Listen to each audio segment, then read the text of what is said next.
What is the difference between myofascial self-treatment level 1, myofascial self-treatment level 2, and myofascial self-treatment level 3?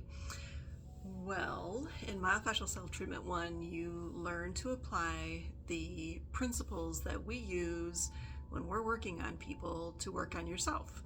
That way, our clients can be more independent in between sessions. They don't have to come and rely on us so much, or people that don't want to come and be worked on can learn how to capitalize on the knowledge that we have about fascia and learn to work on themselves.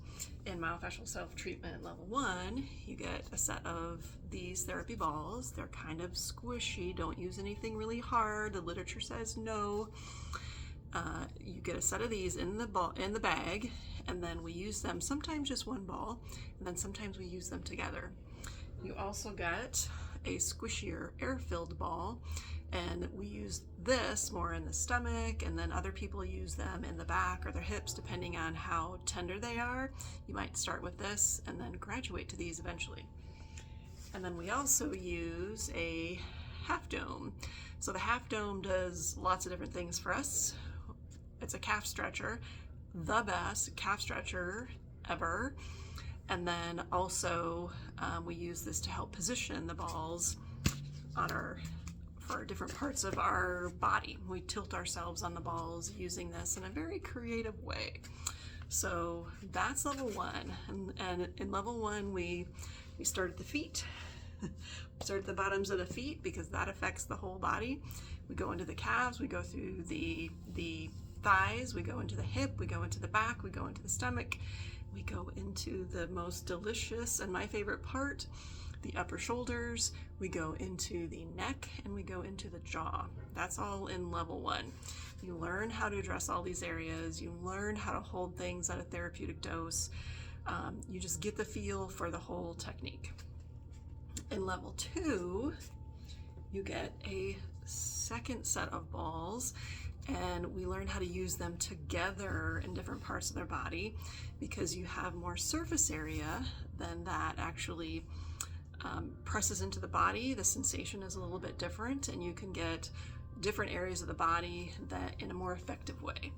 So we actually work full body again, but we address whole different places in the calves, in the ankles, in the feet, in the hips, in the back, and then more parts of the shoulder and that we don't often get to or think about in the body, and then more places in the neck and the chest as well. The other really important part of level 2 is we learn how to use the breath to address the parasympathetic nervous system, to soften the body and deepen the release even more, and it really layers on something that is very amazing and can take the body, capitalizing on the nervous system to soften the rest of the body, so these things can do an even better job. But you got to learn the principles first.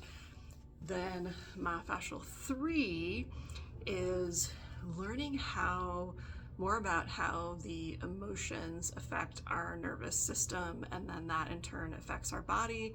It affects the chemicals that spill into our body, and that has a direct physical cause on the body. So learning how the emotions are connected to the pain sensations that we feel in the body, and sometimes the emotions come first, but sometimes the emotions come after. So having pain as an emotional experience can make you frustrated and angry, and why doesn't it go away, and I'm trying this or that and it's not helping, or it keeps coming back. Well, if it keeps coming back, then you come and see us individually, and we help you sort out the root causes from your posture or your daily habits. But anyway, level 3 is I team up with a licensed mental health therapist, and she walks us through some way that she talks to clients about the emotional release. You don't have to have a mental health issue. You don't have to reveal anything about yourself. All of us have pain and mental health spectrum issues in our bodies, so I think it's very appropriate for everyone to attend all 3 levels. who is this right for? We spend a lot of the time down on the mat, but so you need to be able to get down on the mat and back up again, but you can do that really slowly. You can do that with the assistance of a chair or with the assistance of me. And we have set people up on our tables that did not want to get all the way down on the floor. So we welcome teen on up. Any age are welcome to come, and you can benefit from this course. You can be an athlete. We've had some athletes come and go, wow, how come I didn't know about this? And then we've had people who are aging and pretty sedentary benefit a lot from this as well, and everything in between. So if you have questions, get a hold of Caitlin or myself. We can answer them for you. Thanks.